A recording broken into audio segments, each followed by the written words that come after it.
안녕하세요. 서울 프라포트 인사이트의 고병기 콘텐츠 에디터입니다. 네, 저희가 이제 본격적으로 리츠에 대한 방송을 시작해 보려고 하는데요. 일단 저희 이제 계속해서 콘텐츠를 늘려갈 생각이지만 기본적으로 이제 매주 시향을 좀 전달해 드리려고 해요. 저희가 이제 글로벌 리츠 시향을 전달해 드릴 텐데 이미 이제 이지스 자산운용 대체증권 투자팀과 함께 한 작년 한 하반기부터 계속해서 전달해 드리고 있었고 영상으로는 처음 전달해 드린 것 같습니다. 그래서 여기 이지스 자산운용 대체증권 투자팀이 6명으로 구성되어 있는데 돌아가면 하신다고 해요. 그래서 네. 오늘 첫 시간에는 이송희 과장님 나오셨습니다. 안녕하세요. 네, 안녕하세요. 네.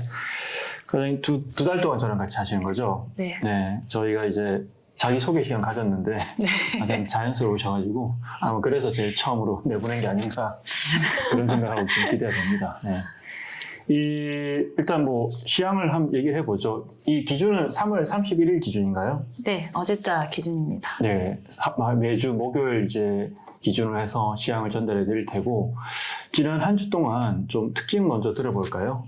어떤 특징이 있을까요? 네, 일단 주 초에는 러시아랑 우크라이나 간 지정학적 긴장이 완화될 것이라는 기대감으로 글로벌 증시뿐만 아니라 리츠도 크게 상승하는 흐름을 보였습니다. 근데 이후에 이제 주 말쯤으로 와서 평화 협상이 낙관론이 좀 후퇴하면서 소폭 반락하는 모습을 보였고요. 지정학적 우려로 조정받았던 유럽 중심으로 글로벌 리츠는 증시 대비로는 크게 아웃퍼폼하는 모습 보였습니다. 네. 수익률 1등 국가가 국가적으로 보면 프랑스네요. 8.11% 상승을 했어요. 어떤 특징이 있나요, 여기? 사실 처음 이 지정학적 긴장이 좀 발발을 했을 때 유럽 쪽이 크게 조정받는 모습을 보였었고요. 네네. 네, 근데 이번에 좀 긴장이 완화될 것이라는 기대감이 올라오면서 그쪽 조정이 다시 회복하는 흐름을 보였던 것으로 생각이 들고 있습니다. 네. 그렇죠. 최근에 좀 어떤 휴전이라든지 좀 전쟁이 끝날 것 같은 그런 분위기 좀 있고요. 네. 끝나봐야 알겠지만 어쨌든 좀 살짝 변화가 있는 것 같습니다. 수익률 리츠 섹터 1위는 셀프 스토리지인데 이건 미국 시장 기준으로 말씀하신 건가요? 네, 셀프 스토리지가 미국 시장 기준으로 1위를 차지했고요. 수익률은 4.67% 기록을 했습니다. 사실 셀프 스토리지가 보면 리츠로 상장된 경우 되게 많잖아요. 미국에 몇 개 정도 리츠가 있는 거죠? 셀프 스토리지가 한 다섯 개 정도 메인으로 있는 것으로 알고 있습니다. 네네네. 네. 알겠습니다. 좋은 이유가 뭐예요? 최근에 작년에도 사실은 수익률 1등이긴 했어요. 한 해 전체적으로 봐도. 네. 지금 계속해서 실적 발표하는 거 보면 좋은 실적을 보이고 있고요. 2월 말 기준으로 해서 셀프 스토리지 메인 주요 리츠들이 다 실적 발표를 했는데 계속해서 이 좋은 호조 실적을 기록을 했기 때문에 시장에서도 이에 대해서 반응을 하고 있는 것으로 보입니다. 여러 가지 이유가 있는데 작년에 이제 사실 이지스에서 관련 글을 기고해 주셨는데 네. 글을 보면 코로나19 이후에 이사 수요도 많고 이동 수요도 많아가지고 또 이런 보관하는 수요도 많다고 하고 그런 여러 가지 배경이 있더라고요. 네, 맞습니다. 수익률 1등 종목은 이제 하이버니아 리츠, 하이버니아 맞죠? 이렇게 되는 거죠? 하이버니아 리츠라고. 아일랜드 오피스 리츠인데 무려 40% 올랐어요. 네. 근데 이거는 사실 좀 이벤트가 있었습니다. 네. 어떤 이벤트죠? 브룩필드 AM이 이 하버니아 리츠에 대한 인수 발표를 했고요. 주당 1.63유로를 현금으로 지급할 예정이라고 발표를 했는데 이게 포트폴리오 평가 가치로는 5.7% 할인된 가격이긴 하지만 당시 주가 대비로는 34% 프리미엄이었습니다. 그래서 당일 발표한 시점에 주가가 34%가량 상승하는 모습 보였고요. 이 브룩필드 같은 경우에는 최근에 좀 유럽 쪽 오피스를 확장하는 모습을 보이고 있는데 얼마 전에 독일 오피스 리츠인 알스트리아 리츠 그리고 벨기에 오피스 리츠인 비피모 리츠 인수를 했고요. 이번에 세 번째로 하버니아를 인수를 하게 되었습니다. 기본적으로 이제 사실 리츠가 코로나 이후에 큰 타격, 특히 오피스 리츠가 이제 순자산 가치 대비해서 주가가 많이 떨어져 있다는 판단이 있는 것 같고요. 근데 저도 사실 이 세대 리츠 좀 살펴봤는데 그냥 단순히 오피스 리츠가 아니라 되게 어찌 보면 이제 앞으로 선호될 만한 이제 다시 이제 리턴 투 오피스를 했을 때 되게 주가 상승의 여지가 있는 그런 어떤 잘 갖춰진 편의시설들이 그런 오피스더라고요. 맞죠? 네. 최근에 좀 프라임급 오피스 위주로 곽광을 받고 있어서 이거를 브루필드에서 평가 가치 대비 좀 할인 거래되고 있다라고 네. 판단을 하고 포트폴리오 확장에 좀 활용하고 있는 것으로 보입니다. 그렇죠. 사실 기관 투자자가 리츠를 투자하는 이유를 알 수 있는 대목인데 실은 이제 브루필드는 이 세계 리츠 말고도 브리티시 랜드라고 이 영국 오피스 리츠도 지분을 많이 늘렸고요. 그리고 스페인 오피스 리츠도 인수를 추진했어요. 결국 무산되긴 했지만 사실은 이런 부분들은 투자자 입장에서도 이 큰 기관들이 왜 이렇게 움직이는지 배경을 살펴보면 많은 힌트가 될 것 같아요. 네, 맞습니다. 일단 제일 첫 시간이니까 좀 제일 큰 시장 얘기 좀 해보죠. 이제 미국이잖아요. 네. 미국 섹터별로 좀 궁금한데 뭐 지난주 어디가 제일 좋았어요? 지난주에는 아까 말씀드렸다시피 셀프 네. 스토리지가 그쵸. 계속 네. 상승세 이어오고 있고요. 네.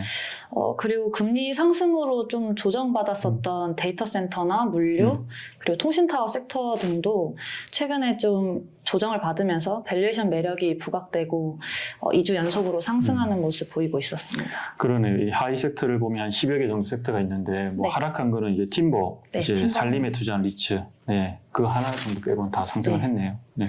최근에 좀 목재 가격 하락세가 좀 보이면서 목재 섹터만 소폭 약세했고요.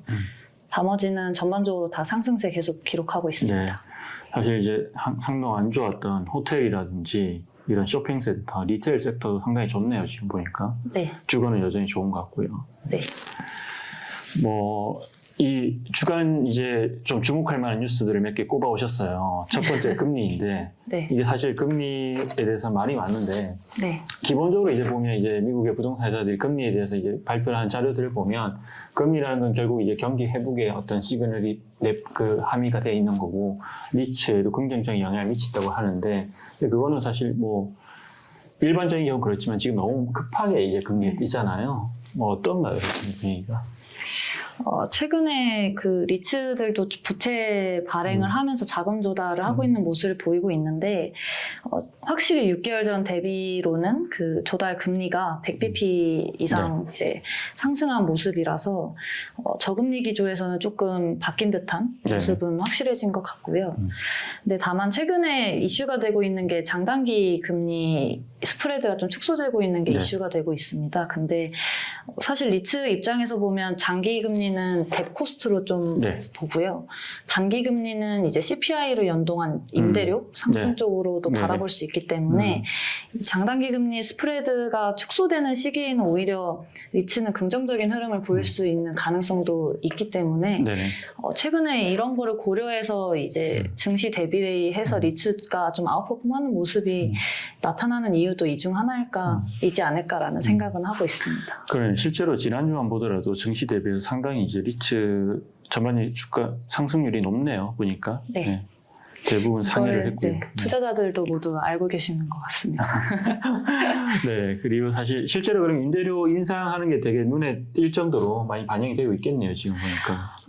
네, 그 프랑스 오피스 좀 이슈 말씀을 드리면 그 프랑스 오피스 임대료를 협의하는 기준 지수가 그 CPI 연동으로 4.3% 상승하는 모습을 보였습니다. 그래서 오피스 임대료 쪽 상승폭도 크게 이제 나타날 것으로 예상이 되고 있고요. CBD 구역 같은 경우에는 오피스 수요 회복이 되고 있는 게 공실률 하락으로 이제 나타나고 있어서 좀 이제 오피스가 회복세로 돌아서지 않았나 이 인플레이션과 함께 그렇게 판단을 하고 있습니다. 프랑스 리츠, 오피스 리츠 한번 볼 필요가 있는 것 같습니다. 사실 이게 리츠는 아니더라도 우리나라 기관 투자자들이 이제 증권사를 의시해서 이 라데팡스 지금 오피스를 투자 많이 했잖아요. 상당히 우려가 많이 나왔었고 그래서 제가 알기로도 최근에 프랑스 오피스 리츠도 별로 좋지 않았던 걸 알고 있거든요. 다시 한번 볼 필요가 있을 것 같습니다. 그 프랑스 말고 이제 다른 나라 오피스도 마찬가지인가요? 사실 이게 뭐 금리도 금리지만 코로나가 어느 정도 좀 이게 좀 완화가 되고 있잖아요. 그래서 다시 복귀하는 사무실로 그런 현상 나타나고 있고. 좀 근데 국가별로 다르다고 말씀을 드릴 수 있는 게 일본 오피스 같은 경우에는 아직 확연한 회복세를 보이고 있다고 말씀드리긴 좀 어렵고 호주 같은 경우에도 해외 투자는 늘고 있는데 사실 그 오피스 임차인들한테 지급하는 혜택들, 인센티브라고 하거든요. 호주에서는. 네. 네, 그게 상당히 좀 증가하는 추세입니다. 우리로 치면 뭐 테넌트 임파워먼트, TI 같은 그런 게 좀 많이 늘고 있어서 이런 걸 봤을 때 리츠 실적에 있어서는 좀 부정적일 수 있어서 오피스요. 네. 그래서 뭐 모든 국가에서 오피스 회복이 나타난다고 말씀드리긴 어렵고 그냥 최근에 몇 가지 지표들이 이제 반등을 할 수 있을 거라는 조짐이 보인다 정도로 말씀드릴 수 있겠습니다.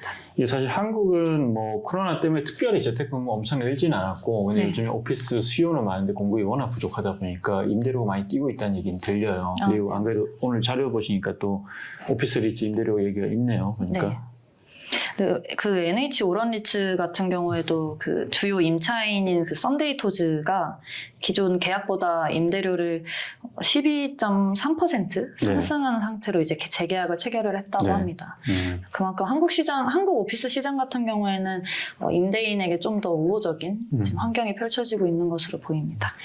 이게 분당 판교 권역인데 사실 이제 상장 오피스 리츠 중에 이제 판교나 분당 쪽에 이제 자산을 보유한 게 몇 개 있기 때문에 사실은 제가 알기로도 좀 분위기가 되게 전반적으로 좋고 되게 비슷한 양상인 걸로 알고 있습니다. 지금 보면. 네. 그 외에 좀 특징적인 오피스 뭐 그 글로벌 리츠 뉴스가 있을까요? 지난주에? 넷리스 쪽에서 좀 아까 금리랑 좀 관련되게 이 EPR 프로퍼티스라고 영화관이나 테마파크를 보유한 리츠인데 여기가 2029년 만기 4억 달러 채권을 기존 그 채권 가중평균 금리 대비해서 0.7%포인트 낮은 금리로 발행을 하면서 최근에 이 다른 리츠들이 기존 대비해서 좀 높게 부채를 조달하는 것 대비로 좀 긍정적인 뉴스를 하나 이렇게 낸 게 있었고요. 실제 EPR 프로퍼티는 영화관을 많이 담고 있다고 하셨는데 근데 한국은 아직 영화관을 많이 안 가잖아요. 이제 미국은 좀 분위기가 네, 미국은 한국보다 좀 빠르게 이 제재를 완화를 했기 때문에 이 4분기 기점으로 해서는 영화관 트래픽이 좀 많이 올라왔다는 뉴스를 봤습니다. 다른 거 뭐 특징이 있을까요? 그러니까 통신타워 쪽도 이슈 좀 말씀을 드리면 그 아메리칸 타워 같은 경우에 인도 포트폴리오를 보유를 하고 있습니다. 근데 이 인도 같은 경우에는 2018년부터 통신사들이 인수합병을 하면서 통신사가 10개에서 5개로 줄기도 했고 그 이후에 국가에서 정부에서 이 통신사들에게 주파수에 대한 세금을 좀 높이려고 하는 움직임을 보여서 이거에 대한 반발로 좀 법정 분쟁이 있었습니다. 그 정부와 통신사들끼리. 그래서 한동안 그 아메리칸 타워의 실적을 보면 인도 쪽에서 마이너스 성장률을 보이고 있었는데 그 최근에 해당 이슈들이 좀 해소가 되고 인도 쪽에서 4G랑 5G 사용률이 좀 급격하게 올라오는 모습을 보이면서 이런 수요를 바탕으로 통신사들의 투자가 좀 증가할 전망이 이제 보이고요. 그래서 올해 같은 경우에는 인도 쪽도 성장률도 플러스 성장률을 기록할 것으로 예상이 되고 있습니다. 사실 아메리칸 타워는 지금도 시가총액 1인가요? 미국에서? 거의 이제 제일 큰 리츠인데 통신타워 쪽에서 1위입니다. 시가총액이. 그렇죠. 상당히 긍정적인 뉴스긴 하네요. 이 통신타워 입장에서 보면. 최근에 통신타워는 좀 5G 수요나 아니면 이제 글로벌리는 4G에 대한 뭐 남미나 아프리카 쪽의 4G 수요 이걸 바탕으로 급격하게 성장을 하고 있습니다. 네, 통신탑 리츠는 이송희가 글 쓰신 거 봤어요. 나중에 따로 아마 저희가 구체적으로 좀 설명할 시간이 있을 것 같고요. 뭐 다른 특별한 건 이슈는 없나요? 지금? 또 아까 전에 계속 오피스 말씀드리고 있는데 그 싱가포르도 그 오피스 임대료가 상승했다는 뉴스가 이제 JLL에서 나왔고요. 제곱피트당 월 10.46 싱가포르 달러로 2.3% 상승하는 모습 보였습니다.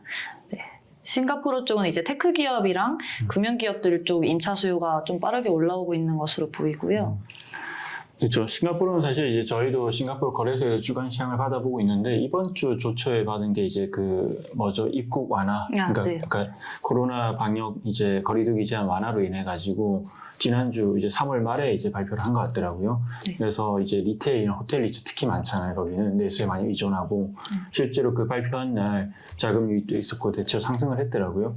앞으로 이제 오피스뿐만 아니라 이 싱가포르 리츠는 그런 부분도 좀 유심히 보면 좋을 것 같아요. 저희 오늘은 이 정도로 하고요. 네. 사실 이게 첫 시간이라서 아마 이제 이 좀 어렵게 받아들이시는 분도 있을 것 같아요. 내용에 대해서. 네. 그래서 좀 더 이제 다음에 더 친절하게 계속해서 이 전달해드리도록 노력할 거고, 뭐 적극적으로 이제 질문해 주시면 좋을 것 같아요. 오늘 했던 것 중에서 어려운 부분에 대해서 이제 말씀해 주시면 저희가 직접 댓글도 달아드리고 또 그걸 반영해서 다음번에 좀 더 이제 쉬운 이제 말로 전달을 하는 게 더 좋을 것 같아요. 네, 네. 맞습니다. 어떠셨어요? 처음이라 좀 긴장되긴 했는데 네. 많은 관심 부탁드리겠습니다. 네, 저희 이제 이번 첫 시작이니까 많이 지켜봐 주시고 앞으로 좀 더 정확하고 이제 이해하기 쉬운 내용들로 이제 리츠 투자에 좋은 정보를 전달할 수 있도록 노력하겠습니다. 고맙습니다. 네, 감사합니다.